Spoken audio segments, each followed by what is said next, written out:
Teen's life with Tourette syndrome turns family into viral stars. It's believed that there are about 1 million people living with Tourette syndrome or another tic disorder, but only about half have been diagnosed. A mother and daughter are using social media to call attention to what it's like living with Tourette syndrome. Jodie Lynn noticed that her 13-year-old daughter Nicole had several unusual tics, including sticking her tongue out and blinking more than usual. Lynn filmed her daughter's behavior and sent it to the family's general practitioner. This began the process that resulted in Nicole being diagnosed with Tourette syndrome. Lynn, who lives with her 3 daughters in England, explained to South West News Service, SWNS, "At first, I didn't know what was happening to Nicole. I didn't even know what tics were. I was kind of hoping that they would go away. But they didn't, so I guess this is our new normal now." Original sound, Jerome Lawson. Now, the mom and daughter run a TikTok account that has over 1 million followers that shows what life with Tourette syndrome is like. Lynn explained to SWNS that the goal is to raise awareness.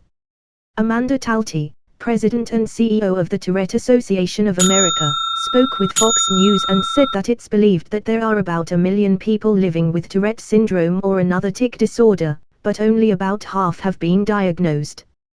Getting a diagnosis can be difficult, as well. Talty explained that a neurologist will make the diagnosis, and it can take 2 years or more to diagnose a child. For adults, it can take 10 years of observation to correctly diagnose Tourette syndrome. This is because tics can change over time and people may not be aware that certain actions, like constant sniffing, can be tics. Nicole explained to SWNS that getting diagnosed made things a lot easier. She explained, "When it started, I was very confused, and I didn't know what was happening. I just became aware that I was doing things and saying stuff that I couldn't control, and then it was actually my nan who suggested Tourette's. I feel a lot better about my tics now. I don't feel as nervous or as scared to go out in public like I did before. It's just a part of me and I don't worry as much now." Nicole continued, "Every time I had a tic when I was outside, someone would stare or say something. I used to get nervous when people gave me strange looks, but now I realize they just didn't understand or know what it was.